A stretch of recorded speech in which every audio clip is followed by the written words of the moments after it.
Hi, my name is Nancy Green with Film Critique. And I just wanted to say, yes, I absolutely really enjoyed this movie.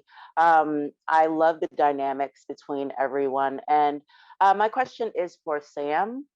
I wanted to know, sort of blending the two different issues that they're dealing with. On one side, she's dealing with the oppression of everyone thinking that she's crazy because of men and the things that they were doing to her, and he's having to deal with racism. What was your intent behind that to say in terms of how those two fields sort of can merge and the experiences of people can bring them together? Yeah, I mean, I think I was trying to, I just said actually this a minute ago, but there's an inner crisis and an outer crisis. She's going through something, like inner turmoil, and that inner turmoil is reflected, which is obviously bipolar, schizophrenia, whatever you want to call it, and that's mirrored by an outer crisis, and the outer crisis is the Thatcher years, huge unemployment, terrible racial policies. And those two things run concurrently, and they kind of break in on each other in the riot. The outer world literally smashes the glass and comes in a way that is saying you can't keep it at bay. You can't pretend it's not there. It's gonna come and get you.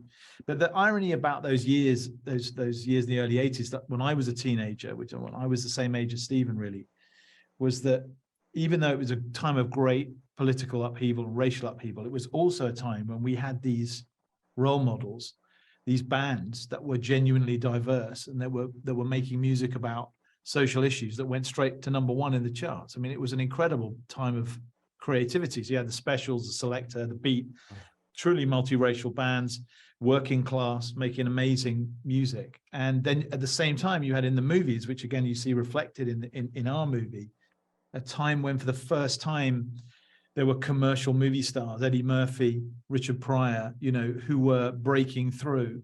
So there were these role models for young black men like Stephen. So for me, it had a bit of both really. But I wanted to try and tell both those stories at the same time. It's not to say that there isn't more than enough to make a movie about just mental illness, and there's more than enough to make a movie just, being a young black man in the early 80s. But I felt the two things somehow fitted together and spoke to me, and I tried to tell both stories.